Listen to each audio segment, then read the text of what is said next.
जब भी शुरुआत होती है तो हम लोग गणपति जी का सुमिरन कर लें और उसके बाद प्रभु श्री राम जी की कथा ये प्रथम दिवस की आज से शुरुआत करेंगे और आज से हर एक शनिवार को 9 दिनों तक, क्योंकि जो राम कथा होती है वह 9 दिनों की कथा होती है, नवांश कथा कहा जाता है इसको।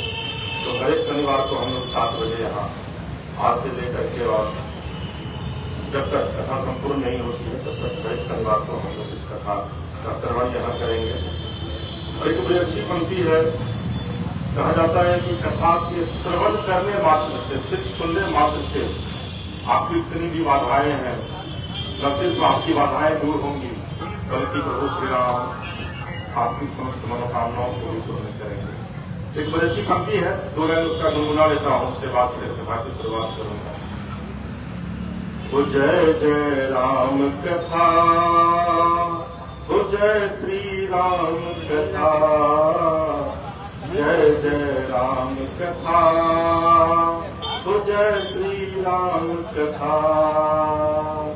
कथा श्रवण कर मिट जाती है, कथा श्रवण कर मिट जाती है, जन्म जन्म की व्यथा। हो जय जय राम कथा, हो जय श्री राम कथा। श्री गणेशाय नमः। श्री जानकी वल्लभो विजयते प्रथम दिवस मंगलाचरण। स्वस्ते श्री गणेशाय नमः, श्री सरस्वत्यै नमः, श्री परमात्मने नमः। श्री जानकी वल्लभो विजयते नराम, श्री राम कथा रस रसिक प्रभु, श्री शंभुनाथ हनुमान। अप्रेम सहित आसन धरो, सुनहु कथा करु कान। श्री सीताराम जी महाराज की जय। श्री सीतानाथ समारंभां श्रीरामानंदार्य मध्यमाम् अस्मदाचार्य पर्यन्तां वन्दे श्री मंदिर पर है वो कथा हो रहा है। श्री सद्गुरुदेव भगवान की जय। लोकाभिरामम् रणरंधीरम् राजीव नेत्रम् रघुवंशनाथम् कारुण्य रूपम् करुणाकरम् तं श्री रामचंद्रम् शरणं प्रपद्ये। कर्पूरगौरं करुणावतारं संसार सारं भुजगेन्द्रहारं सदा वसन्तं हृदयारविन्दे भवं भवानी सहितं नमामि। मनोजवं मारुततुल्यवेगं जितेन्द्रियं बुद्धिमतां वरिष्ठं वाताजनन्यवानरेयुजमुख्यं श्रीरामदूतं शरणं प्रपद्ये। सीताराम राम राम, सीताराम राम राम, सीताराम राम राम, सीताराम राम राम, सीताराम राम राम, सीताराम राम राम, सीताराम राम राम, सीताराम राम राम। माता रामो मत पिता रामचंद्रः, स्वामी रामो मत सखा रामचंद्रः, सर्वस्वमेव रामचंद्रो दयालु नित्यं जाने जाने न जाने। बताओ श्री तुलसी के चरण जिन किन्हों जग काज, कली समुद्र व्रत लखेऊ अप्रकटेऊ सप्त जहाज। सिय राम मैं सब जग जानी, अकरई प्रणाम जोरी जुग पानी। श्री सीताराम महाराज की जय। श्याम रामचंद्र की जय। श्री राम कृष्ण लाल की जय। बजरंग बली की जय। श्री हनुमान जी महाराज की जय। पूज्य गोस्वामी तुलसीदास महाराज की जय। ओम नमः पार्वती पतये हर हर महादेव। एक मिनट श्री राम कथा महिमा की विधिवत अब शुरुआत कर रहा हूँ। तो करिएगा जी। एक बार सभी लोग जोर से थोड़ा जयकार कर दीजिए। तो बोलिए राघवेंद्र सरकार की जय। हर हर महादेव। परिपूर्णतम परमात्मा कारण करुणा वर्णालय भगवान श्री राघव जी को प्रणाम है। शिव जी हनुमान जी को साष्टांग पूज्यपाद गुरुदेव भगवान श्री गोस्वामी तुलसीदास जी महाराज के चरणों में बार बार वंदन। इस कथा के मुख्य यजमान यहाँ के सब श्रोता समाज सभी को हृदय से साधुवाद है। यह कथा जिसके लिए भी हो रही है, यानी जगत के कल्याण के लिए हो रही है, हम सभी के कल्याण के लिए हो रही है। तो मेरी आज्ञा जी से यही प्रार्थना है कि उस निमित्त को निश्चित तौर पर पूरा करेंगे। जो कथा हम आप सुनेंगे, पढ़ेंगे, गाएंगे, यह कथा याज्ञवल्क्य जी ने भरद्वाज जी के यह पूछने पर कि राम जी आखिर कौन है, तीर्थराज प्रयाग में सुनाई थी। और तीर्थराज प्रयाग का क्या महत्व है, ये आपको बताने की आवश्यकता नहीं है। आइए आसन ग्रहण कीजिए। अनेक बार हम श्री रामायण जी को पढ़ते हैं, जिसको श्री रामचरितमानस कहते हैं। ऐसे आ रहा है, कई बातें पढ़ने पर समझ में नहीं आती। ऐसे आना चाहिए। बहुत हो या मक्का सब मानते हैं कि श्री रामचरितमानस रोटेशन कैसे चेंज होगा। कभी चूड़ामणि परमात्मा के परम श्री हनुमान जी के परम कृपा पात्र पूज्य पात्र श्री तुलसीदास जी महाराज द्वारा लिखी गई है। परंतु गोस्वामी जी महाराज स्नान स्थान पर हमेशा यह कहते हैं कि इसमें मेरा कुछ भी नहीं है। यानी कि तुलसीदास जी कहते हैं इस कथा को मैंने नहीं लिखा है, इस कथा का वर्णन मैंने नहीं किया है। तो आखिर किया कौन है? देखिए ये बड़ा अद्भुत प्रसंग है। अमूमन हम आप सभी लोग यह जानते हैं कि रामायण की रचना तुलसीदास जी ने की है, रामायण की रचना वाल्मीकि जी महाराज ने की है। लेकिन यहाँ तुलसीदास जी खुद लिखते हैं कि रामायण की रचना मैंने नहीं की है। और ये बात हम तमाम लोगों को समझना चाहिए, जानना चाहिए कि वाकई में रामायण की रचना तुलसीदास जी के द्वारा नहीं की। करो तो इसको ठीक करो। रामायण की रचना वाल्मीकि जी के द्वारा नहीं की गई है। जान लीजिए आप लोग कि 16वीं शताब्दी में, यानी कि आज से मात्र 700-800 साल पहले तुलसीदास जी धरती पर थे। और उस समय वो आप समझिए कि काशी में उन्होंने सबसे पहले रामायण की रचना की। और उनके पहले श्रोता जो है वो मगंगा हुआ करते, कोई सुनने वाला नहीं था उस समय। और वहां के जो ब्राह्मण थे उन लोगों ने कहा कि भाई तुलसीदास जी तो बड़ा पाखंडी है, ये झूठ बोलता है। सबसे बड़ा ग्रंथ तो शिव पुराण है। तो महादेव स्वयं आए तुलसीदास जी के सपने में और उन्होंने कहा कि तुम लिखो इसको ठीक से, और इसको तुम लिखो अवधी भाषा में, क्योंकि वाल्मीकि जी ने संस्कृत में उसको लिखा था, बहुत लोग समझ नहीं पाते हैं। तो फिर तुलसीदास जी ने उसको अवधी भाषा में लिखा। और वहां के जो तमाम पंडित थे, बड़े बड़े पंडित, उन लोगों ने कहा कि भाई ये तो बड़ा गलत हो रहा है, क्योंकि जो इतने बड़े जो ग्रंथ हैं वो ग्रंथ फिर कहाँ जाएंगे। तो काफी हम ही कर रहे थे, लेकिन बोला कि रोटेशन सही नहीं हो रहा है। नीचे में रामायण को रखा गया। ठीक तो है, लंबा और इसमें लंबाई ज्यादा ठीक चलता है। शट डाउन करके यूट्यूब पर डालते हैं। रामचरितमानस सबके ऊपर में आकर रखा रहता है। महादेव कहा जाता है यूट्यूब पे कहते हैं। तो ये जो रामायण कथा है, जो रामायण है, ये पूरी तरीके से कैसे प्रभु भोलेनाथ के द्वारा जो है वो माँ पार्वती के साथ जो संवाद की गई है उसके उसका वर्णन। और इसकी और जान लीजिए इसका कैसे वीडियो आ रहा है कि शिव के आराध्य ऐसे शिव हमेशा जो साधना में लगे रहते हैं। यूट्यूब पे देखते थे, फोन लगे तो सिर्फ राम की साधना है। देखेंगे। और राम के आराध्य है शिव। राम शिव और शिव और शिव प्रभु भोलेनाथ की आराधना करते हैं। और विधिवत रामायण में स्वयं कहा है रामचंद्र जी ने कि शिव तो ही ममदास कहावा, वो मोहे सपनों में नहीं भावा। तो आप अगर प्रभु राम की पूजा करते हैं तो शिव का सुमिरन जरूर कीजिए, और अगर आप शिव की पूजा करते हैं तो आप राम का सुमिरन जरूर कीजिए। प्रभु आपका कल्याण करें। तो देखिए कि जगतपति कहा जाता है राम को। बड़ी अच्छी पंक्ति है, राम अबधपति से जगतपति बन गए, राम जब बन गए राम तब बन गए, राम जब बन गए राम तब बन गए, अच्युतम केशवम कृष्ण दामोदरम राम नारायणम जानकी वल्लभम। तो राम तो अवधपति थे, बोलिए। लेकिन जब वो बन को गए उसके बाद वो जगतपति बन गए। तो राम जगतपति है और शिव जगतपिता है।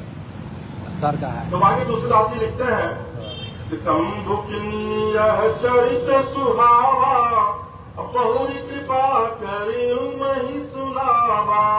अच्छा, भगवान शिव ने इस चरित्र को न सिर्फ इसका वर्णन किया है बल्कि कृपा करके माँ उमा को, माँ पार्वती को, माँ गौरी को, माँ सती को, माँ भवानी को, उनको उन्होंने सुनाया है। और इसका भी एक बड़ा अद्भुत प्रसंग है जो आगे हम लोग जब सुनेंगे तो आपको पता चलेगा कि किस तरीके से मैया पार्वती जो है वो जब प्रभु राम ले गई थी और करके अपनी हवाले माँ हुई थी। बड़ा अद्भुत प्रसंग है, आगे हम लोग इसकी व्याख्या करेंगे। समय पाकर यही कथा शिव जी ने काकभूषण जी को भेंट किया। हमको कोई वस्तु भेंट कर दे तो उस भेंट की वस्तु में हमारा लाभ नहीं होना चाहिए, लेकिन होता है।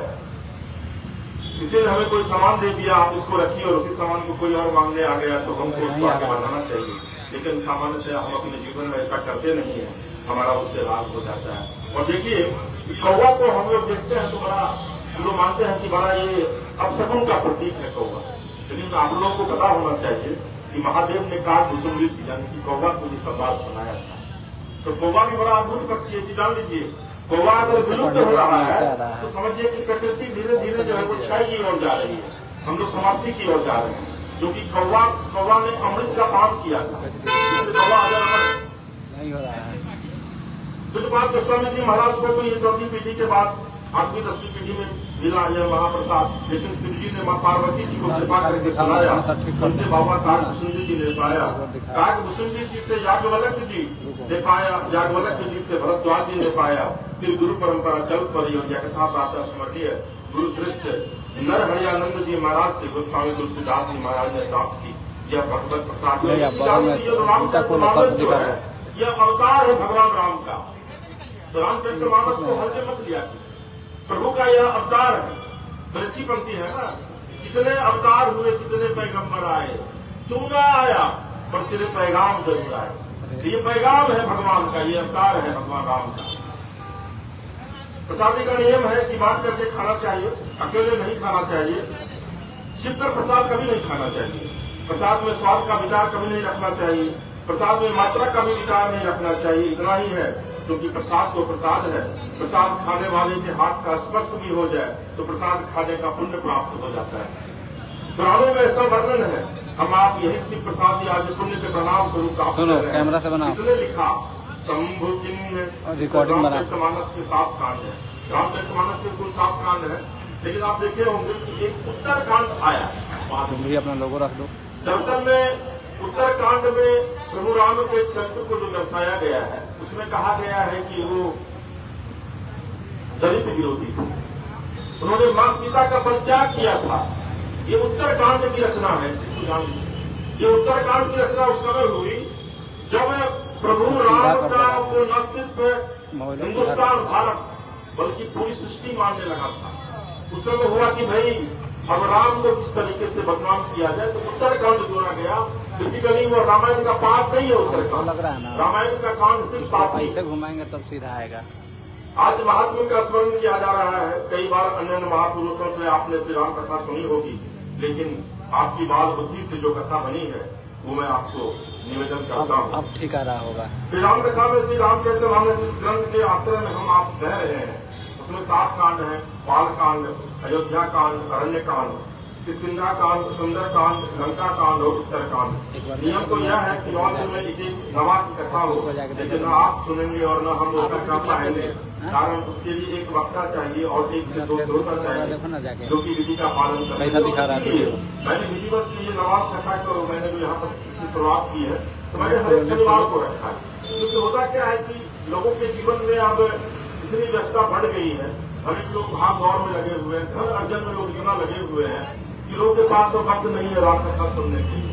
इसलिए मैंने इनसे विचार विमर्श किया और फिर हम लोगों को लगा कि शनिवार को अमूमन संडे लोग फ्री रहते हैं तो शनिवार को लोग शाम में आएंगे तो कथा का श्रवण करेंगे। और अगर नहीं भी आएंगे तो 1-2 कथा भी अगर सुनने वाले हैं तो वो बहुत वस्तुतः जब हम लोग राम कथा गाते हैं तो समझने लगता है या महाराज जी ये गाएंगे आज तो यह होगा ही और नवा करेंगे तो ये नहीं होगा। नवा की महिमा में आज उसकी विवाह होना चाहिए, कल ही श्री राम जन्म महोत्सव मनाना चाहिए, लेकिन वो होगा नहीं। श्री राम जन्म परसों होगा, फिर राज्याभिषेक आठवें दिन होना चाहिए और 9वें दिन उसका काम कोई कथा होनी चाहिए। जरूर काज कुसुम जी का संवाद, लेकिन वो होगी नहीं क्योंकि आप सुनेंगे नहीं, आप तो वह सुनेंगे जो आपके मन को अच्छा लगेगा, हृदय का उससे बात का लेना देना है। जब अब हम लोग भी वही सुनाते हैं जो सबको अच्छा लगता है, लेकिन एक मर्यादा है। 7 कांड में भगवान के 2 प्रकार के भक्तों की चर्चा है। यह भक्त कौन है? जिन भक्तों ने नवधा भक्ति प्राप्त की है, तो किस किस प्रकार से एक एक भक्ति को पाया, अपनाया, उन भक्तों की चर्चा है।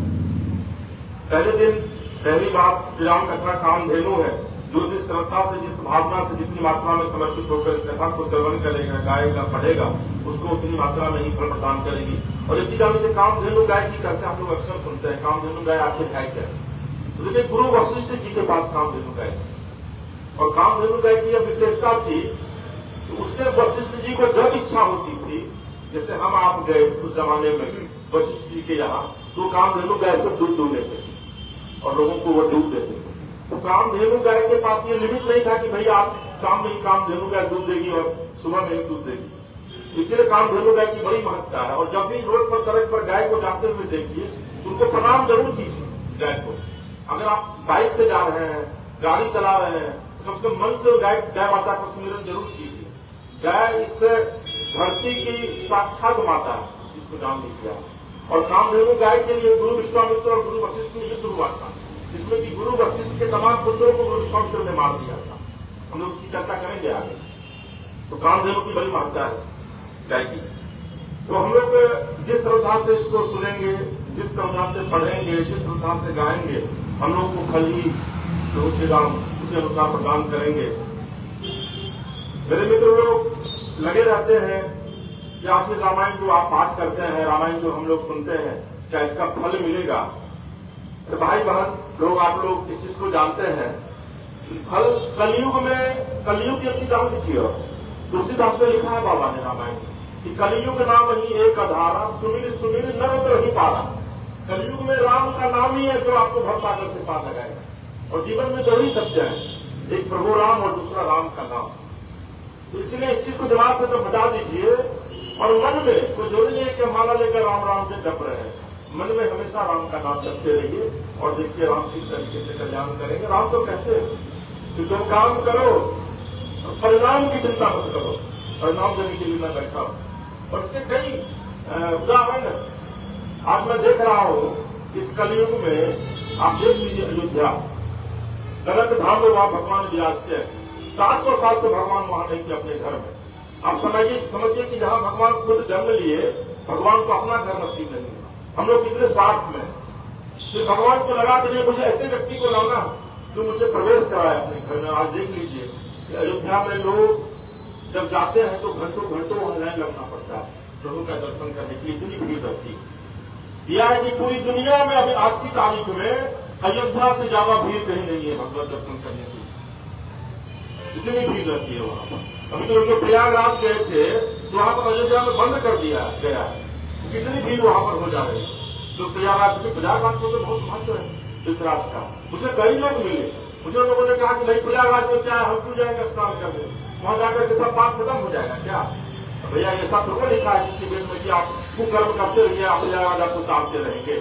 लेकिन चूंकि 144 साल बाद एक योग बना था, वो योग बड़ा फलदायी था, इसीलिए इस बार प्रयागराज में ऐसे भी तीर्थों में जो तीर्थराज प्रयाग है उसकी सबसे बड़ी भूमिका है, सबसे महत्वपूर्ण है। वहां पर गंगा जमुना और माता सरस्वती का संगम है। वहां पर पहला यज्ञ हुआ था प्रयाग में, ब्रह्मा जी ने किया था पहला यज्ञ तीर्थराज प्रयाग में। तो प्रयाग की बड़ी महत्ता है। वहां पर आज भी माता सरस्वती नीचे से बहती है। गंगा जमुना को आप देखते होंगे, काला और व्हाइट पानी दोनों मिल रहा है। मां सरस्वती आज भी है, क्योंकि मां सरस्वती को श्राप दिया था वाल्मीकि जी ने, इसीलिए मां सरस्वती वहां पर, जहां से मां सरस्वती निकली उत्तराखंड से, तो उस समय वो रचना कर रहे थे, तो मां सरस्वती की धारा बहुत तेज बह रही थी। तो वहां पर उनको कहा गया भाई आप थोड़ा शांत हो जाएंगे। उस अचानक भूकंप वहां आया था, समझिएगा कभी। और फिर मां सरस्वती जो वो विलीन हो गई।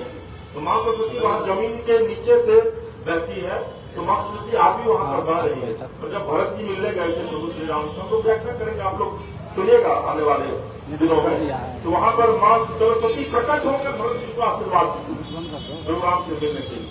तो बड़ा महत्व है उस स्थान का। तो हम लोग जो है वो कथा का श्रवण कर रहे हैं। दरअसल में जब आप यहाँ से घर जाइए कथा सुनने के बाद, तो हाथ पैर तो धो लीजिए और उसके बाद जल लेकर अपने घर में जहाँ भगवान विराजते हैं आपके यहाँ, वहाँ भगवान के पास बैठिए और परिवार सहित और प्रभु को कहिए कि प्रभु मैं ये कथा सुनकर आ रहा हूँ, मैं ये कथा सुनकर आ रही हूँ। जो माता बहनें बैठी हैं, ये कथा जो मैं सुन करके आया हूँ, आई हूँ, ये आपके चरणों में समर्पित, और जाके प्रभु को समर्पित। फिर देखिए आपका कायाकल्प होकर रहेगा, कोई रोक नहीं सकता है। ब्रह्म सत्यम जगत मिथ्या, एकमात्र परब्रह्म ही सत्य है, मानो कि ये सब जगत मिथ्या है। हमसे आपसे पहले कितने लोग आए, कितने लोग चले गए, कितने लोग अभी हैं, कितने लोग आएंगे जाएंगे, लेकिन भगवान ये सृष्टि ये इसी तरह बना रहेगा।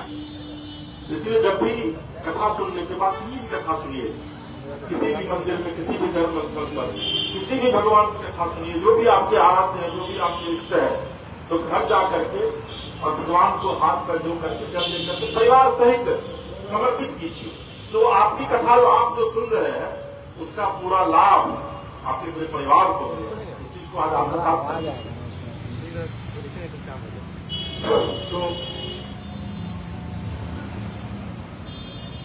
दूसरी पंक्ति लिखी है तुलसीदास जी ने, अब श्री राम कथा थी पावनी, सदा सुखद दुख पुंज नसावनी, सादर तात सुनावहु मोही, अपार बार बिनवहु प्रभु तोही। काकुसुंदी जी से गरुड़ जी महाराज कहते हैं, गरुड़ जी भगवान विष्णु के वाहन है उनके, और गरुड़ जी की जो गति है वो हमारे आपके मन की गति से भी ज्यादा तेज गति है। हमारा आपका मन जितना तेज चलता है, उससे भी तेज गरुड़ भगवान चलते हैं। आप समझिए गरुड़ जी की गति क्या है। तो गरुड़ महाराज जी से कहते हैं काकुसुंदी जी, शुभ कथा पावनी कथा, कैसी कथा, सदा सुखवर्धक कथा, कैसी कथा, दुख नाशक कथा, ऐसी कोई दवा नहीं जो दुख को नाश भी करे और दुख की वृद्धि भी करे, वो मात्र यह श्री राम कथा ही है।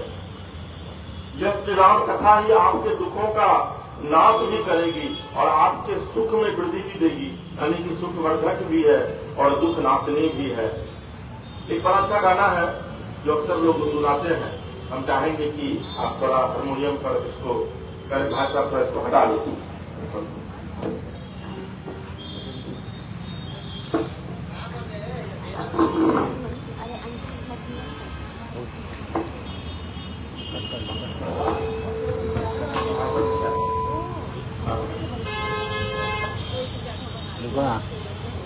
सर रोटेशन गलत आ रहा है, जो हॉरिजॉन्टल नहीं आ रहा था।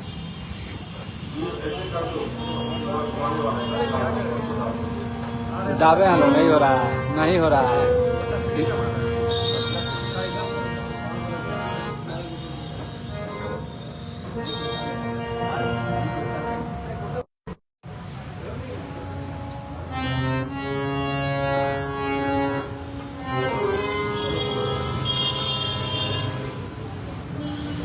सब बोलेंगे इसको दाब दोगे तो हो जाएगा।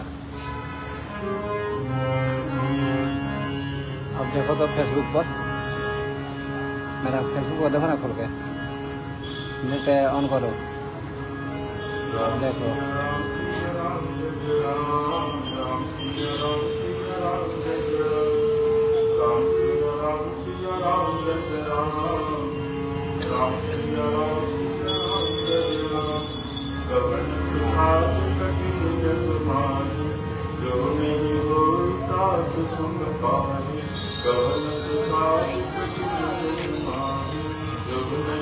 अभी तो वैसा ही आ रहा है, अभी वैसा ही आ रहा है।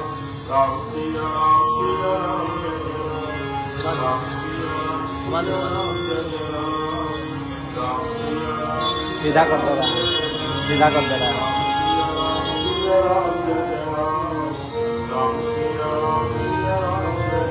रिकॉर्डिंग लो, रिकॉर्डिंग ले लो सर, शुरू करेंगे ना गाना तो रिकॉर्डिंग रहेगा।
कहा गया है कि श्री राम कथा सुनने मात्र से जीव की व्यथा का समापन हो जाता है, लेकिन एक तर्क जो सुने वो समझे।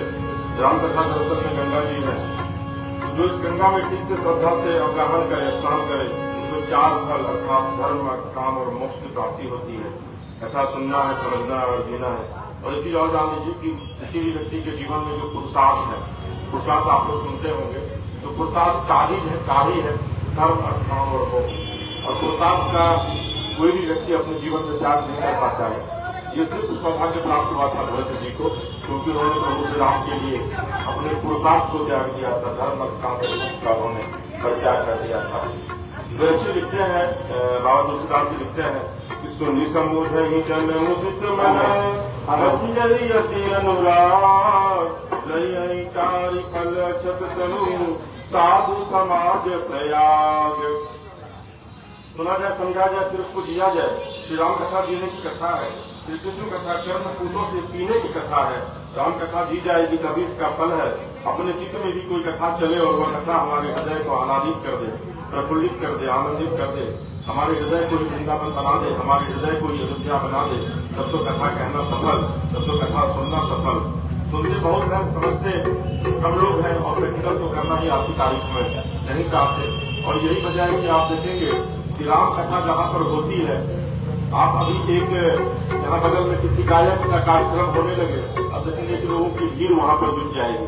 लेकिन राम कथा जब होती है, भगवत गीता जब लोग सुनाते हैं, वहाँ पर लोगों की भीड़ जमा नहीं होती, क्योंकि ये कलयुग है।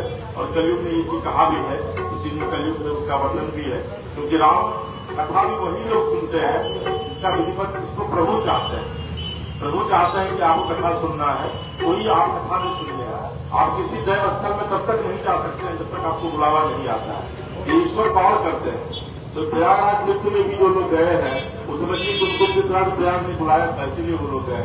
और जो लोग नहीं जा पाए, समझिए कि उनको तीर्थराज से बुलावा नहीं आया। ये जीवन की सच्चाई है, इसको समझिए, सत्य है पूरे तरीके से।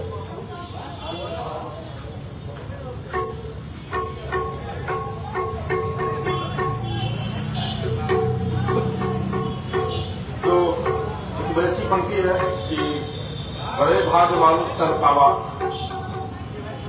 सर दुर्लभ सब ग्रंथ नहीं गावा, बड़े भाग पाई सब संगा नहीं प्रयास ही भंगा।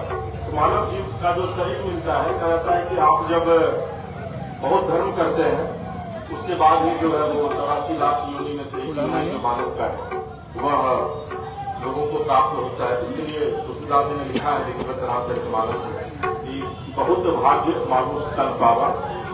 जो भी मानव है वो बहुत ही जो सत्कर्मी होते हैं, वो मनुष्य तन उनको प्राप्त होता है। तो इस जन्म में भी आप इतना अच्छा कर्म कीजिए कि जो आने वाला आपका जन्म हो वो निश्चित एक तो प्रभु से हमेशा यह विनती कीजिए कि प्रभु इस जन्म में अगर अच्छा कर्म कर रहे हैं तो मोक्ष मिल जाए। हालांकि मोक्ष मिलना बड़ा कठिन है, मोक्ष मिलना इतना आसान नहीं होता है, लेकिन प्रभु से निश्चित आप यह प्रार्थना कीजिए कि सत्कर्म कम से कम जरूर करें, ताकि जो अगला जन्म जिस किसी भी योनि में भगवान दे वो अच्छी योनि हो। और एक चीज जान लीजिए, जो यहाँ से जो भी व्यक्ति हम आप जब भी शरीर त्याग करेंगे, जिन्होंने भी शरीर त्याग किया है, हमारे जो पुरखे हैं, जो पूर्वज, ऐसा नहीं है कि वो शरीर त्याग कर लिया है तो उनको जीवन मिल गया है, कहीं भटकना पड़ता है कहीं। और यही वजह है कि आप अगर कभी पानी में जाइए, देखिए पानी में कितने तरह के जीव जंतु हैं।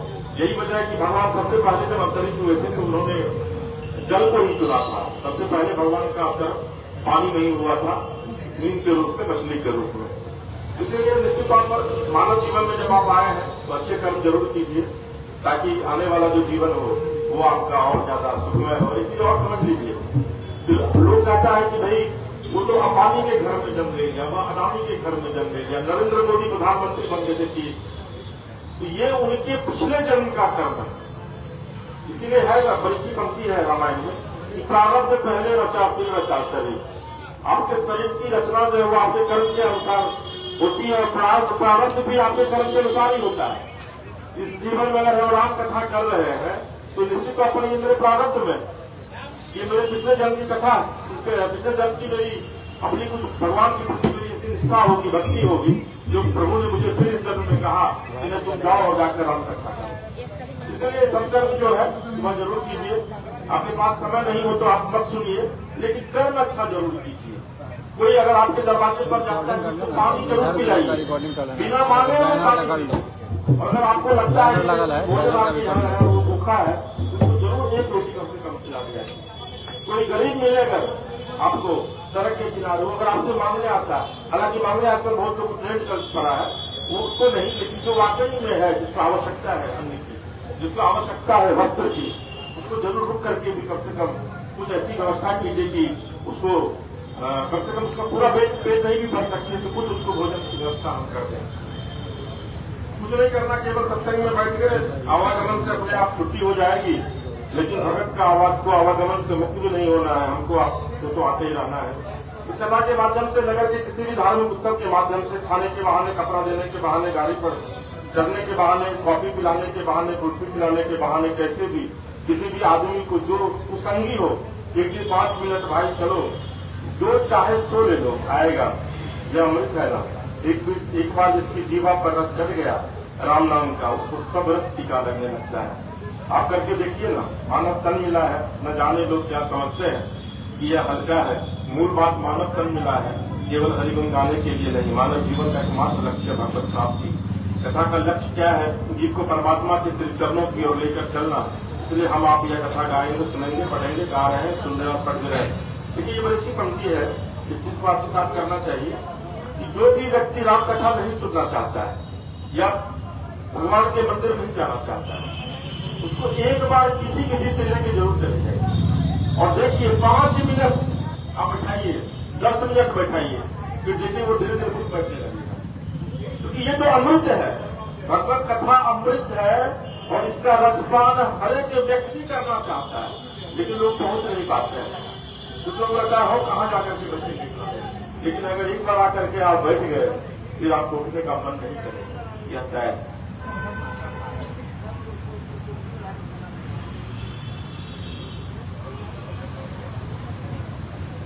इसलिए बड़ी सी पंक्ति लिखा गया है कि जब कोई भी बेईमान आदमी, दुष्ट स्वभाव का व्यक्ति प्रभु रामलला की कथा को सुन लेता है, तो जो जितनी निष्ठा से वहां लगा रहता है उससे भी 1000 गुना अधिक निष्ठा से वो व्यक्ति वहां लग जाता है। इसलिए मैं कहता हूँ लाओ लाओ और एक बार भजन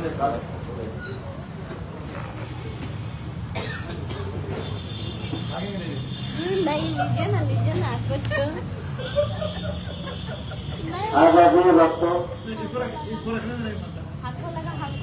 रामायण पाठ के साथ साथ रख लीजिए, कोई दिक्कत नहीं।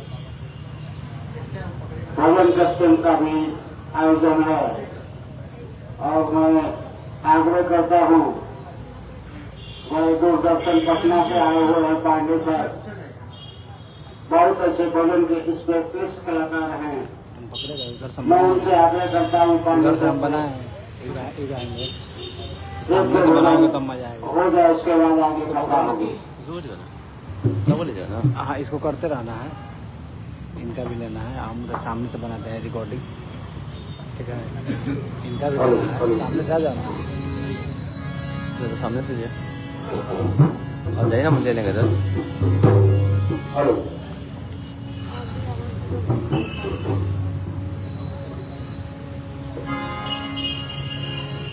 हेलो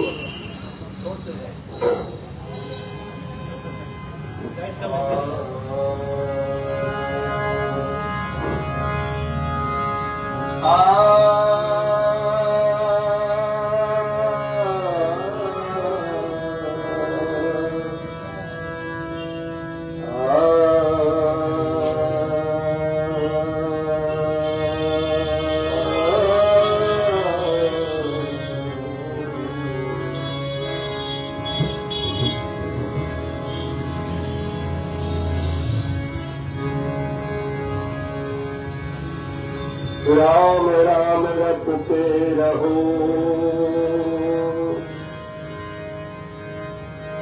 जब तक तन में प्राण।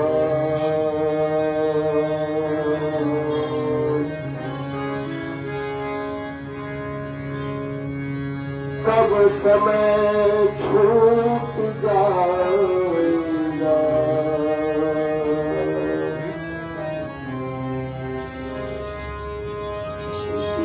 पढ़ो जपो भगवान।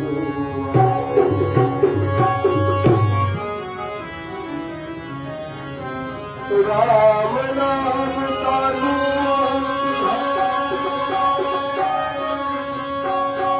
लूट सको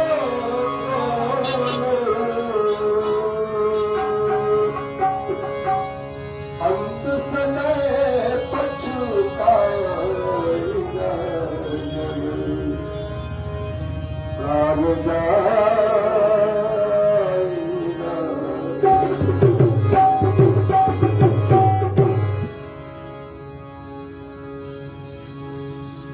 प्रभु राम नाम का भजन करो, यही तुम्हारे साथ।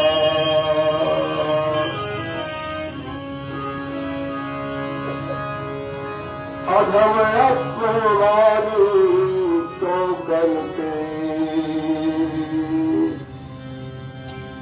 धरती धरा पर हमारे गुरु साहब से श्री पांडे जी है।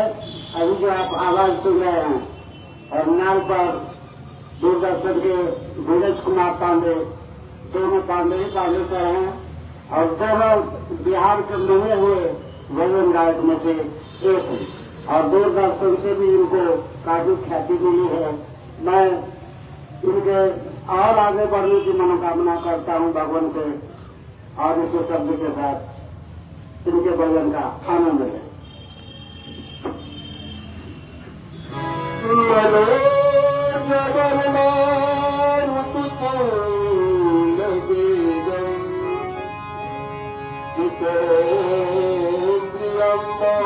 धीमता वरिष्ठम्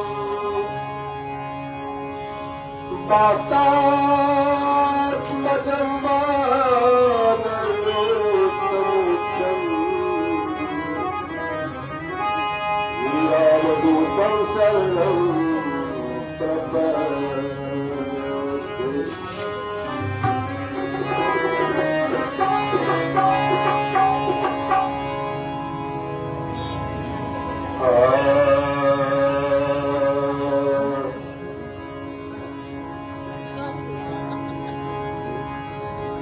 अलौकिक राजा, अलौकिक राजा हनुमान।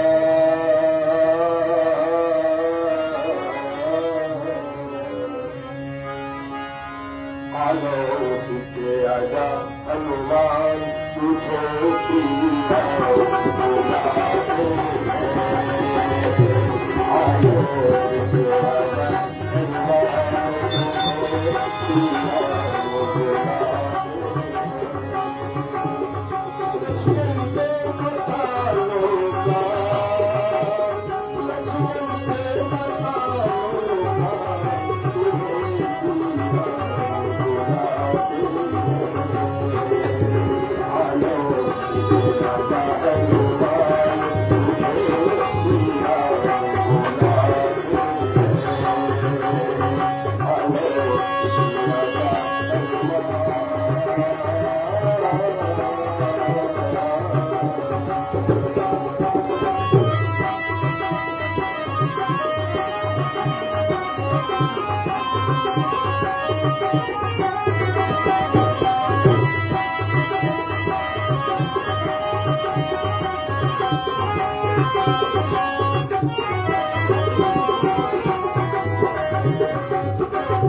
बाहर दिखा दे रहा बाहर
देखो हम गा लेते हैं।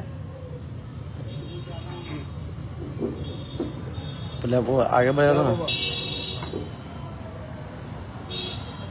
हमारे भी गाना पे जोड़े हो टॉप लेवल के।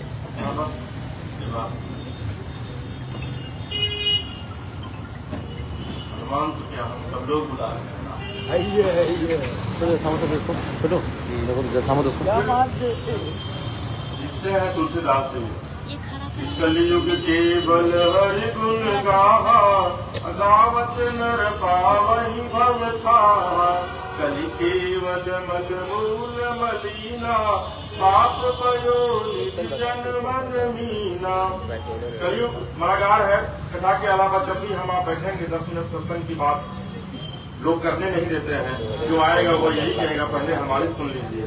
अरे भाई कथा हो रही है, कथा तो रोज करते हो, 2 मिनट हमारी भी सुन लो। और आप देखते भी होंगे जो लोग जाते हैं कहीं भी वो पहले कहते हैं भाई हमारी 2 मिनट बात सुन लीजिए, प्रभु से हमारी यह याचना। अरे आप अपने अंदर हमारे आपके हर एक जीव के भीतर राम।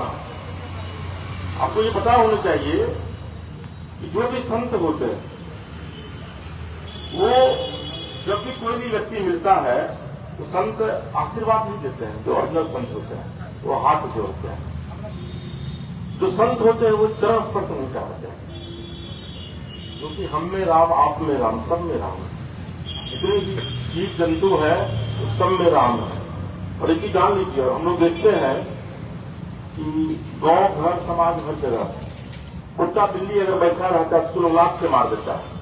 जीवन मत कीजिए, ये सब जघन्य अपराध है, जघन्य पाप है और इससे आपको मुक्ति नहीं मिलेगी, क्योंकि उसके भीतर भी भगवान है। जो आत्मा हमारे भीतर वास कर रहा है वही परब्रह्म उनके भीतर भी वास कर रहा है। और एक चीज और जान लीजिए कि वाणी ब्रह्म है। ये हम आप जो बोल रहे हैं इसको ब्रह्म एडॉप्ट कर रहा है। वाणी को कोई देखता नहीं है, हम सांस लेते हैं उसको कोई देखता नहीं है। ये आंखें जो देख रही है उतना ही समझ पा रहे हैं। तो वाणी ब्रह्म है। तो कभी ने लिखा भी है कि वाणी ऐसी बोलिए मन का ना आप करे, औरों को शीतल करें खुद भी शीतल। लेकिन आजकल देखिएगा लोग इस तरीके से बात करते हैं घर परिवार में भी। यही वजह है कि संस्कार खत्म होता जा रहा है। अब लोगों के पास सरस्वती का बड़ा अभाव होता जा रहा है और लोग धन के पीछे भाग रहे हैं। लेकिन चीज जान लीजिए, आपके पास अगर लक्ष्मी है तो ये जरूरी नहीं है कि आपके पास सरस्वती आएगी, लेकिन अगर आपके पास सरस्वती है तो लक्ष्मी को आना दिखता है। जो देख लीजिए विभाषा गा रहे थे, ये क्या ये मां सरस्वती है। हम लोग झूमने लगे, यहाँ पैसा आ जाएगा तो हम लोग लूटने में लग जाएंगे, लेकिन जब भजन गा रहे हैं तो हम लोग झूम रहे हैं। समझिए, यही सनातन है, यही हमारी संस्कृति है, जिसको हम लोग पीछे छोड़ते जा रहे हैं। आज हम लोग अपने बच्चों को पढ़ाते हैं हैरी पॉटर की कहानी, फिल्म दिखाया जाता है हैरी पॉटर। क्या कभी घर में आप भगवान राम के चरित्र का वर्णन आपने किया? आप उन्हें अपने बच्चों को बताते हैं कि जो त्रिलोकी का साम्राज्य था अयोध्या, उसको फुटबॉल की तरह लात मार दिया भगवान राम ने। कहा मुझे नहीं चाहिए अयोध्या जैसा साम्राज्य। और जब मां कौशल्या पूछती है तो मां कौशल्या को प्रभु कहते हैं कि मां, मुझे तो पिता ने वन का राजा बना दिया है और अयोध्या तो बहुत छोटी है, मैं तो पूरे वन का राजा हूं। आप समझिए कि जब भगवान राम के भरत थे, भाई थे भरत जी ने भी कहा कि जिसको भैया नहीं अपनाएंगे इस अयोध्या को, उसको मैं कैसे ले सकता। और आज भाई भाई का खून कर रहा है पैसे के लिए, चंद जमीन के लिए। और 14 साल तक अयोध्या जिसको देखकर इंद्र भी से आते थे, इंद्र का साम्राज्य नहीं, वो अयोध्या फुटबॉल की तरह इधर उधर घूमता रहा। कभी राम जी के पास, कभी भरत जी के पास, कभी भरत जी के पास, कभी राम जी के पास, क्योंकि राम को धन से प्रेम नहीं था, ज्यादा पुरुषोत्तम थे वह। उन्होंने बताया कि हमारे लिए धन की कोई अहमियत नहीं है, हमारे लिए अयोध्या जैसे साम्राज्य की कोई अहमियत नहीं है। तो मैं तो कम से कम जो भी लोग इस कथा को सुन रहे होंगे, मैं उनसे यह विनम्र आग्रह करूंगा कि धन के लिए कभी भी भाइयों के बीच रिश्तों को खराब मत कीजिए। तुलसीदास जी ने लिखा है इसी रामायण में, मिले न जग में सहोदर भ्राता, भाई से बड़ा कुछ नहीं है। एक बड़ी अच्छी पंक्ति है, जब भरत जी पहुंचे थे अपने भैया राम को खोजते हुए, तो प्रयागराज पहुंचे थे। तो प्रयागराज में भरद्वाज जी उनको मिले, तो भरद्वाज जी के पास वो रुके, तब तक वो राजन हो चुके थे, राजा हो चुके थे। तो उन्होंने कहा कि गुरुवर, क्या कभी मेरे भैया राम जी को मेरी याद आ रही थी? क्या कभी उन्होंने मेरा स्मरण किया? बड़ी अच्छी पंक्ति है। तो उन्होंने कहा भरत जी ने, भरद्वाज जी ने, मुझे तो यह नहीं पता है भरत जी राजन कि आपको आपके भैया ने कितना याद किया, लेकिन जब गंगा पार जाने के लिए उनका मैं पूजन करवा रहा था और जैसे ही मैंने कहा जम्बूद्वीप पे भरत खंडे, तो उनके हाथ से गंगा जल नीचे गिर गया और वो हे भरत कहकर रोने लगे। बड़ी अच्छी व्याख्या की है उसकी। अपने आंसू से गंगा को धोते रहे, तुम्हें जल लिए राम रोते रहे, हाथ में जल लिए राम रोते रहे, अच्युतम केशवम कृष्ण दामोदरम राम नारायणम जानकी वल्लभम, राम नारायणम जानकी वल्लभम। तो देखिए क्या प्रसंग है कि जिससे राम जी ने सिर्फ भरत का नाम सुना, वो भरत जी पूजा छोड़ करके लौट गिर पड़े जमीन पर और गंगा से आंसू को नहीं धोया है उन्होंने आंसू से गंगा को धोया। तो जरा समझिए कि भातृत्व प्रेम क्या था उस युग में। बहुत अद्भुत वर्णन है तुलसीदास जी ने किया, हम आगे आपको बताएंगे और सुनाएंगे। तो रामचरितमानस में भावकांड में पूज्यपाद गोस्वामी जी ने 7 श्लोक लिखा है, 7 श्लोके लिखे हैं। 5 में 5 देवों की वंदना की गई है। अंत में अपने चित्त की भूमि को रखा, यानी कि वाणी की देवी मां सरस्वती और बुद्धि के देवता गणपति बाबा का स्मरण कर रहे हैं। आप बता दें एक चीज और कि तुलसीदास जी अपने उम्र के 77वें साल में लिखे थे रामायण। और तुलसीदास जी ने जब रामायण तुलसीदास जी पढ़े लिखे नहीं थे, लेकिन आप अंदाजा लगाइए कि भगवत कृपा क्या होती है कि बाबा तुलसी को राम जी ने गोस्वामी तुलसीदास बना दिया, गोस्वामी बना दिया। तो यही राम की कृपा है। बड़ी पंक्ति है, लिखा है बाबा ने कि जा पर कृपा राम की हुई, ता पर कृपा करें सब कोई। तो जिस पर राम की कृपा हो गई ना, उस पर सबकी कृपा हो जाती है। आप देखिए ना, हम कोई राजनीतिक व्यक्ति तो है नहीं, लेकिन देखिए कि उत्तर प्रदेश में योगी आदित्यनाथ जी को संत है वो आदमी, राम की देखिए किस तरह कृपा है, कहां से कहां। इसलिए राम से प्रेम जरूर कीजिए। राम का मतलब क्या होता है? र और मोह से बना है राम। र से होता है रसातल, मतलब मृत्यु लोग। रसातल मतलब रसातल पताल। और से मतलब होता है आकाश, और मोह से होता है मृत्यु लोग, यानी कि जिसका तीनों पर नियंत्रण है ना, वही राम है। समझिए राम के नाम की क्या महत्व है। राम को ही हम लोग कहते हैं रा से राधा, अमो से माधव। तो कई कृष्ण भक्त हमको मिलते हैं, वो कहते हैं कि भाई कृष्ण भगवान सब कुछ। मैंने कहा कृष्ण ही राम है और राम ही कृष्ण है। राम के नाम में जो व्याख्या है, राधा भी वही है, मोहन भी वही है। और उतना ही नहीं है, राम ही जो है वो रावण भी है, मंदोदरी भी। राम से रावण भी होता है, अमो से मंदोदरी। और जब आपको मैं आगे सुनाऊंगा कि रावण कौन था, वो जय था, भगवान हरि का दूत है वह, इस पर किसी ने श्राप दे दिया था। जिन्होंने किसी भी रूप के रूप में पहला जन्म हुआ है, जिसमें भगवान आए हैं सिंह और मानव के रूप में आकर। तो राम कभी आप राम कहते देखिए हृदय से, दया क्या पूरे पूरा ब्रह्मांड समा गया है मेरे शरीर में। आपको पता है जो बड़े बड़े ऋषि मुनि हैं, आज भी हजारों हजार साल से तपस्या कर रहे हैं हिमालय में। अभी प्रयागराज में आए थे बड़े बड़े जो संत हैं, पता है वो लोग जिस शून्य की साधना करते हैं वो शून्य राम है, और उसी शून्य की साधना शुद्ध करते हैं। तो राम नाम की यह महत्व है। अब राम का नाम ले, सबका नाम ले, महादेव कृष्ण सब उन्हीं में समाहित है। उन्होंने कहा भी है गीता में, जब अर्जुन को ज्ञान दिया है कृष्ण ने, तो उन्होंने कहा है कि देखो सब मुझी से आते हैं, सब मुझी में समा जाते हैं। ये पूरी सृष्टि उनसे ही आ रही है और पूरी सृष्टि उन्हीं में समा है। इसलिए राम नाम का पूजन सब लोग कीजिए। जो छोटे छोटे बच्चे हैं घर में ना, उनको भी, जो बच्चा बोल नहीं पा रहा है, जो नवजात है, वो स्वयं प्रभु का रूप है, तो उसके भी कान में माता पिता को राम राम कहना चाहिए, जो उसका संस्कार कुछ अलौकिक होगा। हाँ, आज पढ़िए आप गीता। अभिमन्यु किस तरीके से जब अपनी मां के गर्भ में था, तो किस तरीके से वो उस चक्र को भेजता जान गया था, और जब अंतिम उसकी आंख लग गई थी तो अंतिम जो है वो तोड़ नहीं पाया था। और अभी उसमें भी हम लोग चर्चा करेंगे। अभिमन्यु चांद का बेटा था, और भगवान चांद जो है वो भगवान के बड़े दुलारू हैं।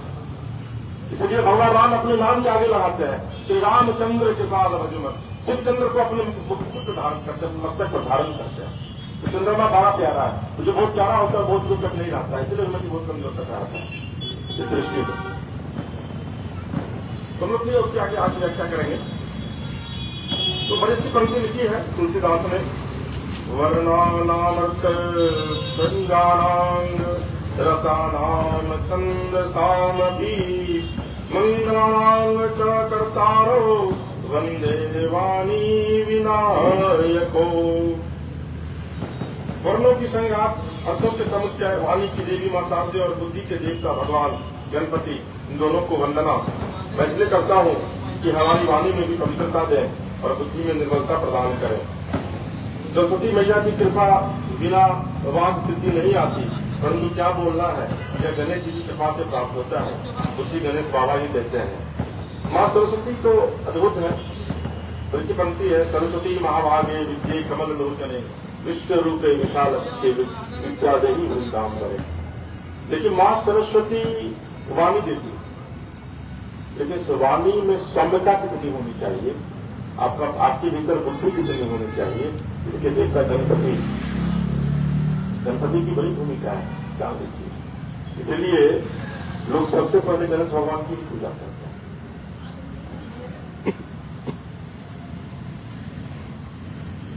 और राम जी क्या देते हैं उसकी भी व्याख्या की है तुलसीदास ने।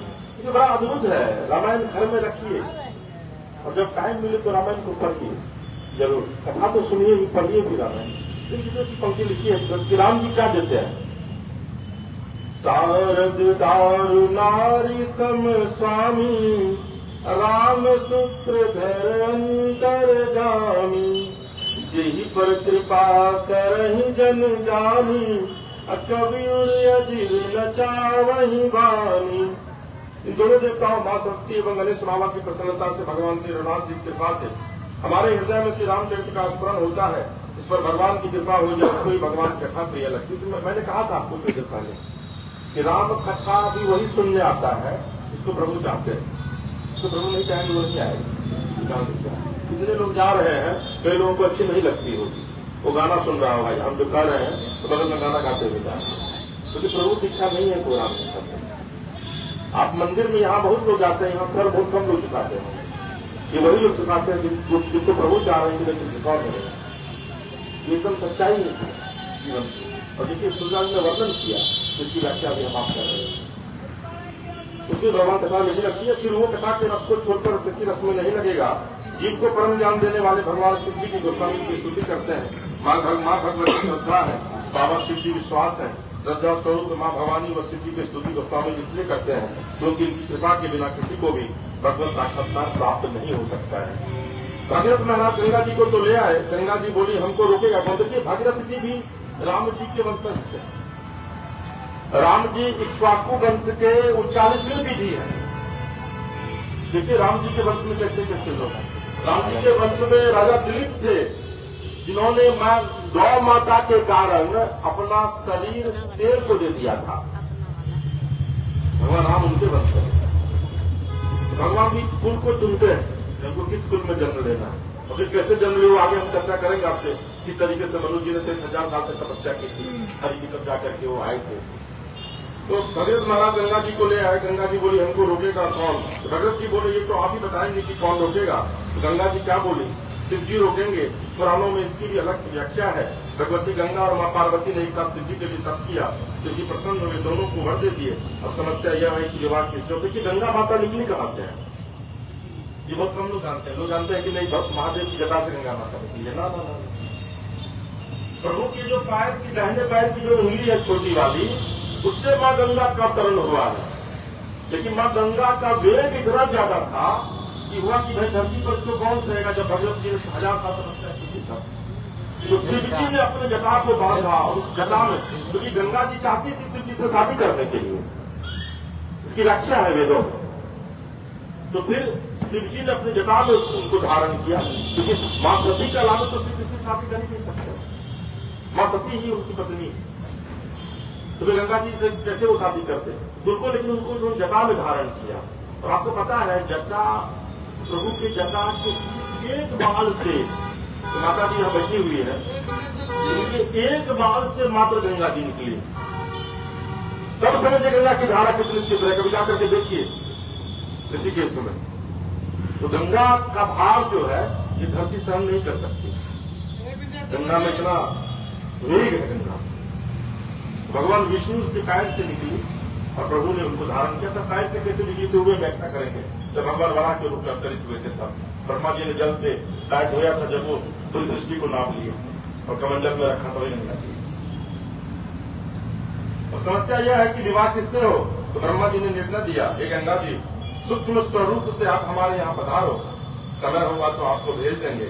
समय हुआ तो शिव बाबा ने गंगा जी को सिर पर धारण कर दिया और भवानी माता को, वामांग को, पत्नी को हमेशा बाएं साइड बिठाया जाता है, वामांग में प्रभु ने बिठा लिया। जीवन में तब कभी भी खाली नहीं जाता है। आप जो साधना कर रहे हैं, आप लोग ये सुन रहे हैं राम कथा, ये कभी खाली नहीं जाएगा। तब का फल अवश्य प्राप्त होता है। हम आप मानव से पाकर भगवान जी की माला जप करते हैं, 21 माला जप करते हैं, 108 माला जप करते हैं, एकादशी करते हैं, परसों एकादशी, त्रियोदशी करते हैं, अष्टमी और नवमी रहते हैं, अथवा जो व्रत करते हैं उसका फल अवश्य प्राप्त होता है। माँ भगवती ने जब तक किया तो आकाशवाणी ने कहा था कि असतत किन्न भवानी भय अनेक धीर मुनि ज्ञानी। माता पार्वती ने हर एक जीवन में प्रभु शिव की प्राप्ति के लिए जप किया है, तप किया है, साधना की है, उसके बाद जाकर के सीखी है। लेकिन माता जानकी जो है, देखिए बड़ा अद्भुत है रामायण। माता जानकी जमीन से प्रकट हुई। अब देखिए प्रभु का मिलन कैसे होता है। प्रभु क्या है?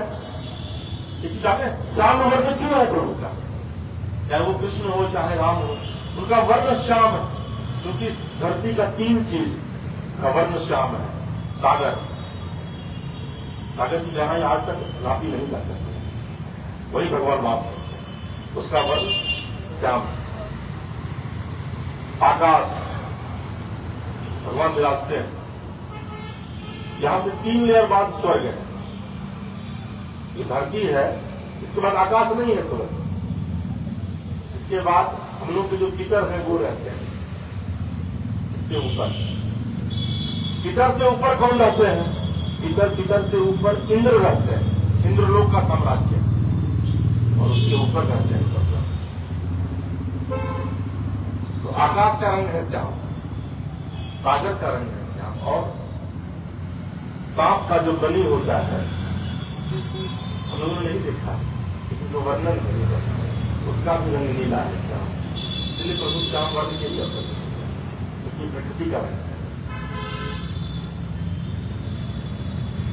किसी ने इतना कठोर तप नहीं किया, आपको शिव जी अवश्य मिलेंगे। क्यों? आपके तप के कारण शिव जी ऐसे मिले कि मां की कथा ही सुनाते रहे। तब का परिणाम है कि मां के स्तुति के पहले बाबा वाल्मीकि और से हनुमान जी की स्तुति करते हैं।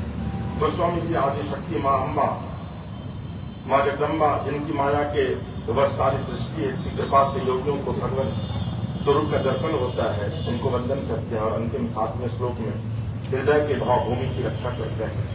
नाना पुराण निगमादम सम्मतम वद रामायणे निगदितम क्वचि गण्यतो अपि स्वाता सुखाय तुलसी रघु नाथ गाथा भाषा निबंध मतीम जुल महातनेती। नाना पुराण निगम आगम, अनेक पुराण है, वेद भगवान है, तंत्र शास्त्र है, रामायण और भी जो है श्री वाल्मीकि रामायण की, महाभारत जो महापुरुषों की भगवती के स्मृतियां आदि अनेक ग्रंथों के होते हुए भी अपने चित्त के सुख के लिए, अंतःकरण की प्रसन्नता के लिए मैं गोस्वामी जी राम जी की कथा को भाषा में बांध रहा हूँ। भाषा माने गांव की लोक भाषा। देखिए, बात वही अच्छी लगती है जो सबके समझ में आवे, समझ में न आवे तो बात क्या। गोस्वामी जी कहते हैं जीव वही अच्छा है जो सबको प्रिय लगे, कविता वही अच्छी है जो सबके समझ में आ जाए, और यही बाबा ने भी कहा है, कवि न हो नहीं वचन प्रवीणु सकल कला सब विद्याहीनु। ये कहते सबको अच्छा लगेगा। सुमेरी सिवा शिव बाई पसाऊ वर्णो रामचरित चाऊ शंभु प्रसाद सुमित रामचरित मानस कवि तुलसी। कवि नहीं, चतुर नहीं, बोलने की कला में मैं सिद्ध नहीं, कथा में कला काम नहीं करती, फिर कथा में कृपा काम करती है। हमारे आपके बीच में जो कथा हो रही है, ये कथा हम आप नहीं कह रहे हैं, ना हम आप सुन रहे हैं, ये कहने वाले भी प्रभु हैं और सुनने वाले भी प्रभु हैं। तो मैं आपसे यह निवेदन करता हूँ, जब तक कृपा नहीं होती तब तक भगवान की ओर चित्त नहीं जाता है। बहुत काम है, बहुत धंधे हैं, आदमी कुछ कर सकता है, परंतु बिना कृपा के राम शरण में जाना संभव नहीं। कृपा है तो आ गए, प्रभु का भी कोई घाटे फायदे का सौदा नहीं है, इनका तो स्वभाव ही कृपा करने का दाता स्मरणीय है। मुझे पास सिंधु जी ने बड़ी अच्छी पंक्ति लिखी है, तो हमको लगता है कि आपको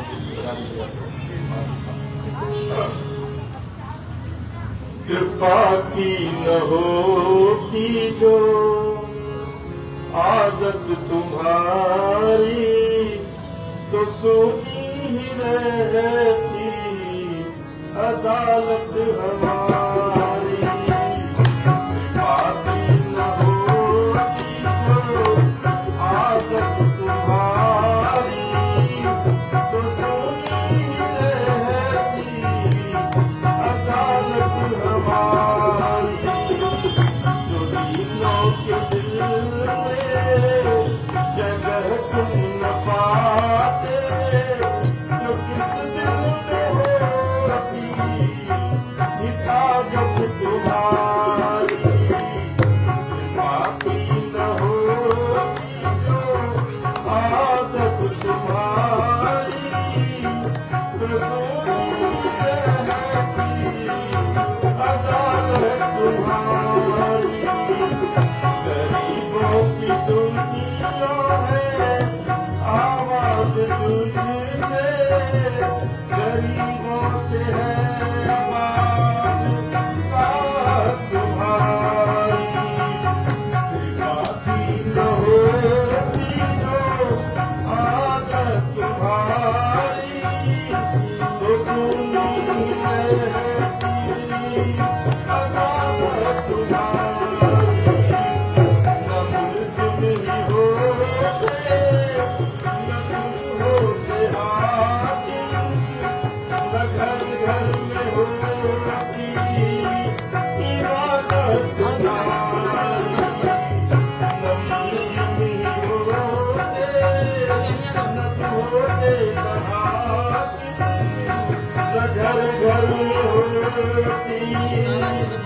भजन न करना यह हमारी आदत है, बुरे करने पर ज्यादा देना यह उनकी करुणा। अरे हम आपको चाहकर थोड़े भगवान को बुला देंगे, भगवान ने हमको आपको माया दे रखा है। एक उदाहरण है, सुग्रीव जी को भगवान ने सब कुछ दे दिया। सुग्रीव जी ने राम जी का दर्शन भी किया, राजपाट पा गए, अपनी बहू जी को भी पा गए। और जब सुग्रीव जी राम दर्शन के बाद भी राम जी को भूल गए 4 महीनों तक, तो हमारी आपकी क्या गंगा है साहब। नाथ विषय हरि दिन ऐसी ज्ञाना, हरि जी का सुग्रीव जी का ज्ञान जो है वो हरण हो गया था। आगे उसकी व्याख्या है, एक विषय सबसे मेरा ज्ञान हर लिया है। विषय जिसको न लगे विकारों में जो सड़ा नहीं है, सुग्रीव कहते हैं लोभ पास जही गर न बंधाया, सोनर तुम समान रघुराया। विषय जिसको न बांधे वो आप लेता है। राम जी को कहाँ बांधा, राम जी को तो संग माया नहीं बांध कर रखा था। प्रसन्नताम याद गताभिषेक तथा नमम लेवम भावस्य दुखदः। आप जी ने कहा कि सवेरे अभिषेक होगा, प्रातः काल आपका तिलक होगा और रात्रि में वनवास का निर्णय हो गया। राम जी को कुछ मलिनता नहीं आई, वो क्यों बुरा नहीं लगा, क्यों बुरा उसको लगता है जिसको आसक्ति होती है। आजकल ग्लोबल मंदी चल रही है, जिससे पूछो क्या हाल चाल है, बस महाराज जी जो सब जगह है वो यहाँ भी है। देखिए ये बड़ा अच्छा प्रसंग है। भगवान राम जी का सुबह में राज्याभिषेक होना था। गुरु वशिष्ठ जाते हैं और प्रभु राम जी से कहते हैं कि आज आपको जमीन पर सोना है और पत्नी के साथ नहीं सोना है, क्योंकि सुबह में आपका राज्याभिषेक होना है। प्रभु कहते हैं किस चीज का राज्याभिषेक है। गुरु वशिष्ठ जी कहते हैं क्योंकि महाराज जी यानी कि राजा दशरथ जी ने कहा है कि अब उसको राजगद्दी उम्र हो गई है, अब राजगद्दी उसको त्यागना चाहिए और आप उसी सबसे बड़े बेटे हैं, तो आप अब यहाँ के राजा बनेंगे। और जानते हैं प्रभु राम जी बड़े व्यापक, जैसे ही गुरु वशिष्ठ जी ने उनको कहा, उन्होंने कहा ये तो बड़ा अनर्थ है मेरे साथ, अन्याय, क्योंकि मैं 4 भाई हूं और चारों भाई में साथ में पला बढ़ा खेला कूदा और सिंहासन सिर्फ मुझे। राम जी ने कहा, और उसके बाद राम जी इतने व्याकुल हो गए, उन्होंने देवताओं का आह्वान किया। उन्होंने कहा कि हे प्रभु, ये समस्त देवतागण आप लोग कुछ ऐसा कीजिए कि मुझे गद्दी न मिले। और उसके बाद माता सरस्वती का आह्वान किया गया और फिर मां सरस्वती को बुलाया गया और देवताओं ने कहा कि जाकर के कुछ ऐसा आप प्रपंच कीजिए माता कि राम जी को कल युवराज न बनना पड़े, राजा न बनना पड़े। और फिर मां सरस्वती जाती है, सब लोग सोए हुए थे, सिर्फ एक मंथरा जा रहे थे, तो मंथरा माता नजर आ गई, तो उनकी बुद्धि को मां सरस्वती ने दे दिया। देखिए प्रभु क्या लीला ले चाहिए हमको। और यहाँ अगल बगल में देखिए कितना पार्टी कार्यालय सब है, सब दिन गलिए के लिए परेशान है। राम से सीख देना चाहिए। तो बड़ी सी पंक्ति है, उसमें लिखा है कि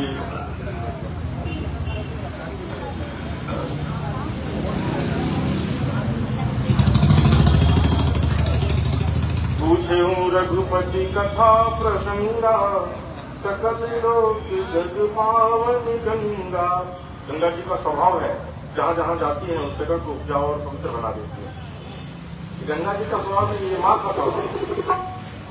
तो गंगा जी का स्वभाव नहीं, गंगा भी माँ है, सबकी माँ। और हम लोग की भी जो माँ, जो हमारी आपकी सबकी माँ यहाँ पर बैठी हुई है, ये भी माँ। तो माँ हमेशा चाहती है कि उसका पुत्र अगर कुपुत्र भी है ना, तो भी वो सुखी है। माता पिता को तो माता बाप नहीं सकते, तो उसके बाद भी आप जा करके और उस माँ को कहिए कि तुम्हारे बेटे का मैं वध करवा देता हूँ, वो रोने लगी। यही माँ, ये कहा गया है कि जननी जन्म भूमि स्वर्गादपि जननी। माँ और धरती माँ से बढ़ के सब है। तो माँ की सेवा जरूर जो भी लोग, माता पिता से बढ़ के भगवान भी नहीं। गुरु का मतलब क्या होता है? गु का मतलब होता है अंधकार और रू का मतलब होता है प्रकाश। जो अंधकार से हमें प्रकाश की ओर ले जाता है वही हमारा गुरु। सबसे पहला गुरु तो मेरी माँ, जन्म दे करके माँ कहना सीखा। हमको इस मलमूत्र इस पाप के बीच से बाहर लेकर के आया वो माँ ही। तो जीवन में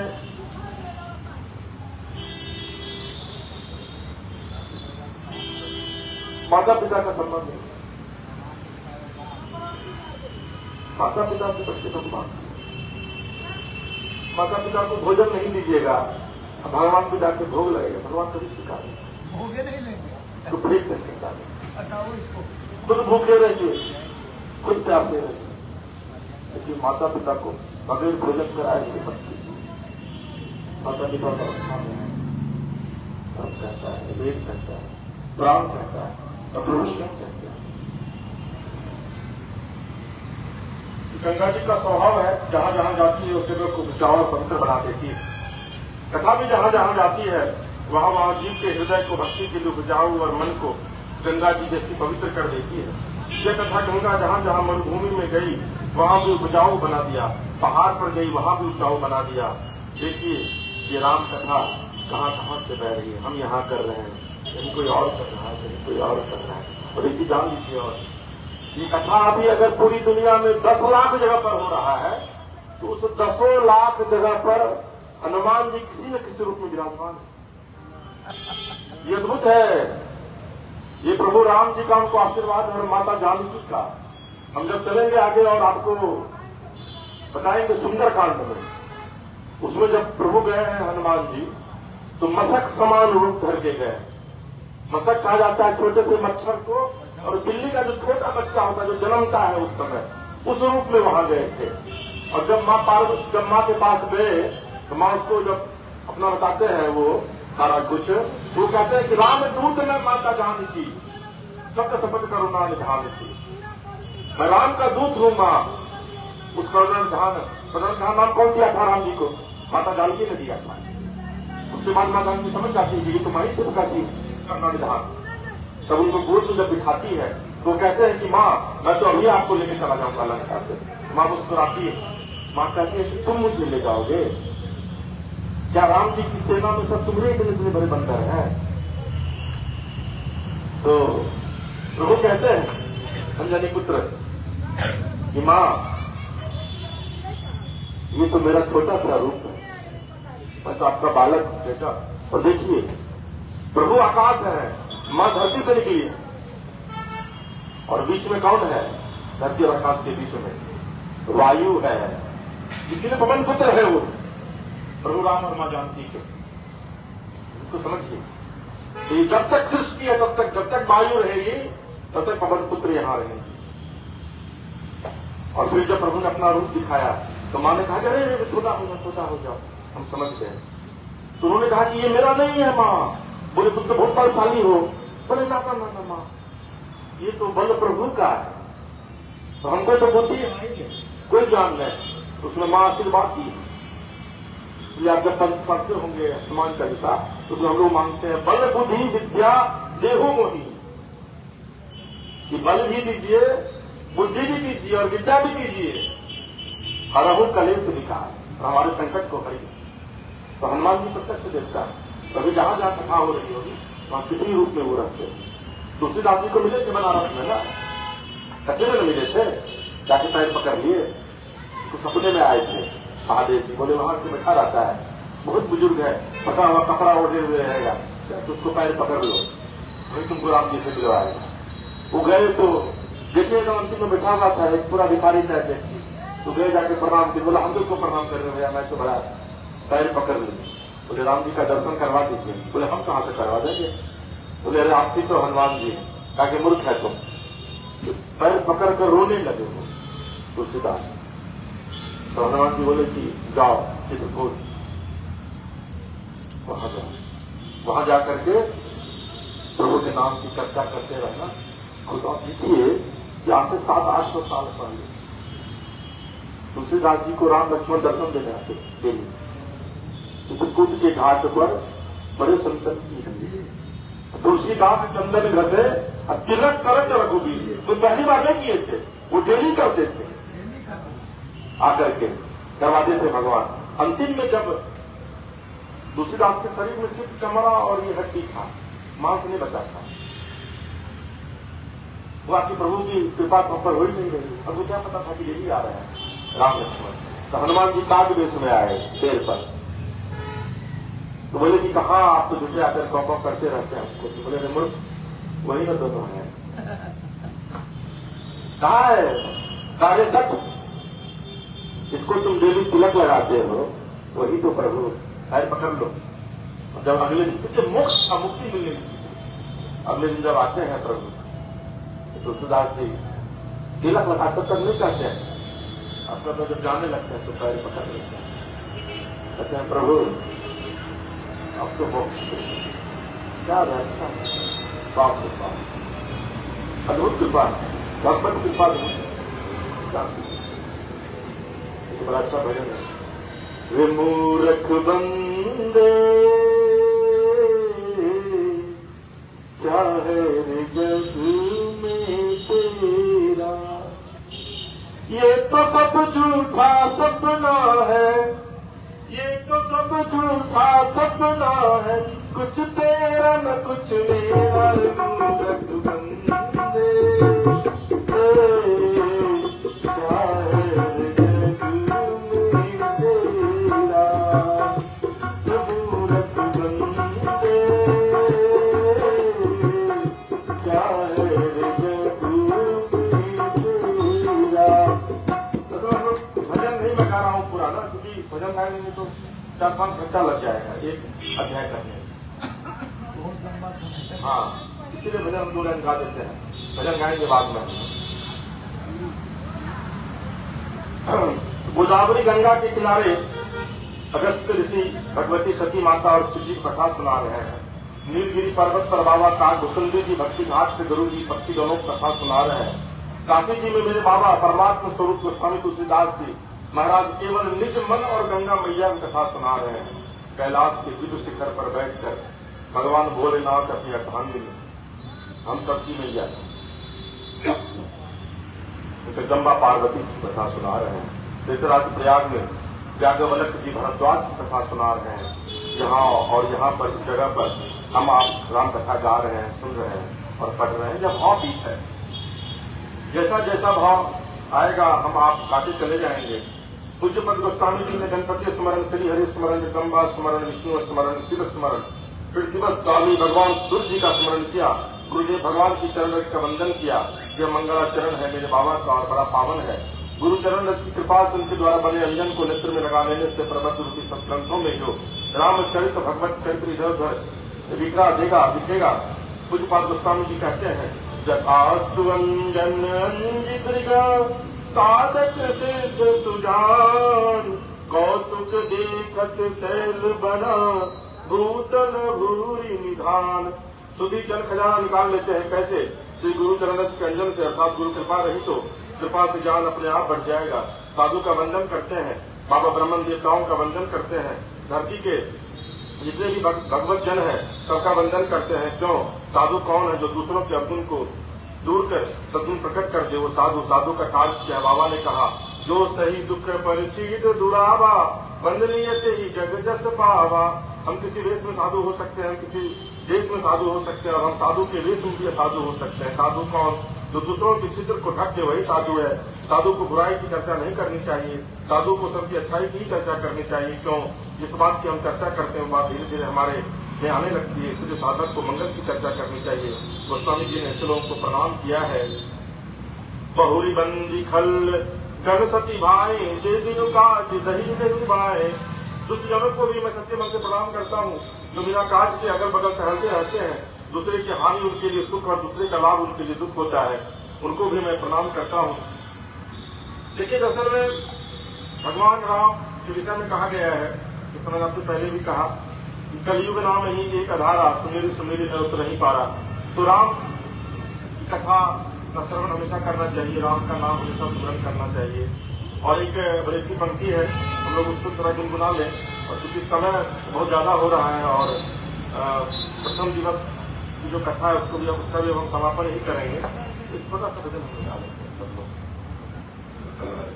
जो करते रहोगे भजन धीरे धीरे, तो मिल जाएगा वो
हेलो, भेज रहे हो, कार्यक्रम में है इसीलिए थोड़ा लेट हुआ है। हम भेज देंगे।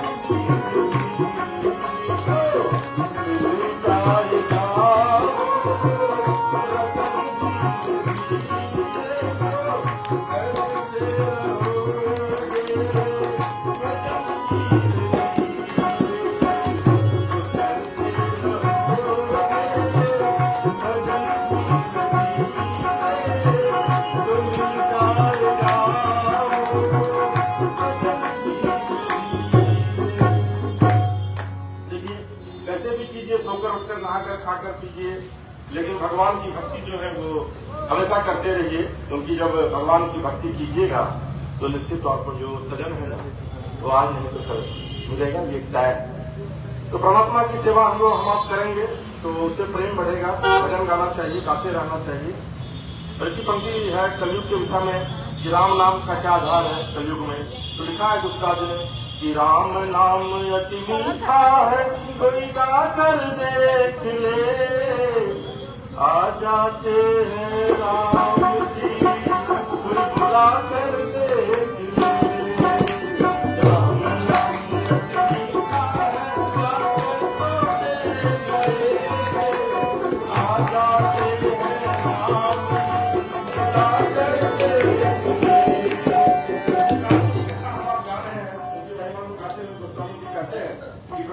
नरसिंह बाबा का परिवार जपते हैं।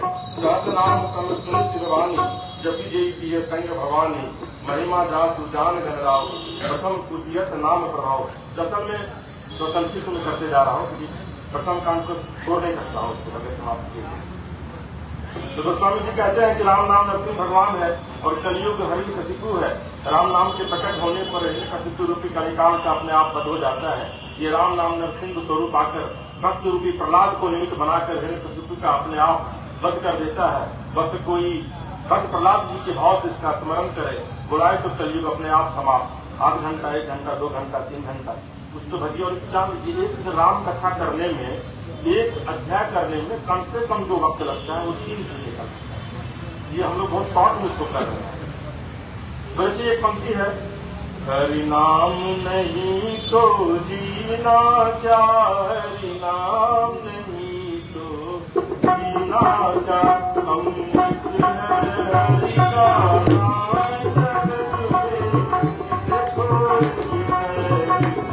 जीना क्या, हरि नाम नहीं तो जीना क्या,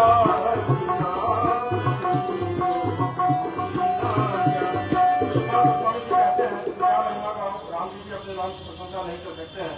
गोस्वामी जी कहते हैं कि और जान लीजिए, अद्भुत है कि जीवन में 2 चीज हमेशा बची, एक दूसरों की निंदा करना, ये बहुत जघन्य अपराध, जघन्य पाप, और दूसरा स्वयं की प्रशंसा बची, आत्मप्रशंसा कि मैं ये हूं, मैं वो।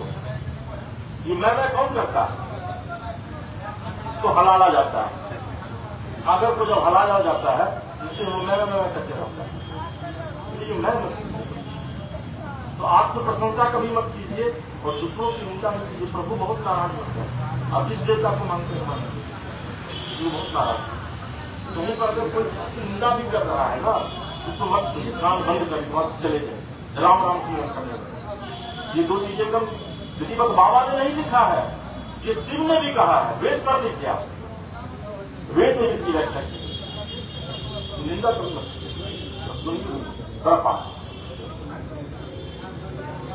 तो श्री राम नाम की अप्रतिम महिमा है, अद्भुत महिमा है। हम आप बैठे हैं, अद्वितीय महिमा, इस अद्वितीय महिमा का अपने करके घर में खुद 10 मिनट 5 मिनट सुधारिए, बट घर को सुधारिए नहीं, अपने सुधारिए। पाठक स्मरण मुनि विजयदास जी ने, महाराज जी ने एक भजन लिखा है, 2 लाइन शब्द हम गा देते हैं।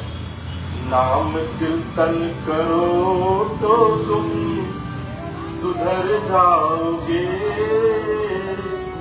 पाके हरि प्रेम निश्चित ही कर जाओगे।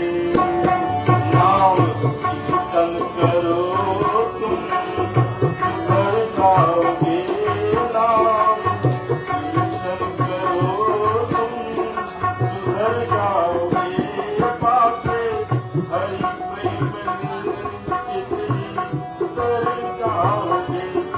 भगवान नाम करने से एकमात्र आधार है। हमको आपको कुछ विशेष यत्न नहीं करना है, केवल लगे रहना है। भगवान नाम, भगवान की करुणा को समेट कर हमारे घर में उतार देगा। जिन पंक्तियों को हम लोगों ने प्रारंभ में स्मरण किया था, एक बार पुनः हृदय में उतारिए। ये रात की वेला को हम लोग विश्राम देंगे। शंभु किन्नी यह चरित सुहावा, बहुत कृपा करियूं वही सुनावा, कही हूँ सोई संवाद बखानी, सुनो सकल सज्जन सुख मानी। हम अपने उत्तम ग्रंथ महिमा, नाम महिमा, पावन मंगलाचरण और राम कथा महिमा का स्मरण किया। प्रथम दिवस का सत्र आज ही हम लोग विश्राम देते हैं। आइए कुछ देर के लिए हरि नाम का हम लोग आश्रय कर ले। हम राम जी के, राम जी हमारे हैं, हम राम जी के, राम जी हमारे हैं, हम राम जी के, राम जी हमारे हैं, हम राम जी के, राम जी हमारे हैं। आप लोग बहुत सही और साधुवाद बाबा की हमारे पूजा करते हैं। हम लोग फिर आवाज करेंगे अगले शनिवार को सत्र के लिए। कथा विसर्जन होत है श्री शंभुनाथ हनुमान, राम लखन श्री जानकी सदा करहु कल्याण। राघवेंद्र सरकार की जय। कृष्ण कन्हैया लाल की जय, श्री हनुमान जी महाराज की जय, पूज्यपाद गोस्वामी तुलसीदास जी महाराज की जय। ओम नमः पार्वती पतये हर हर महादेव।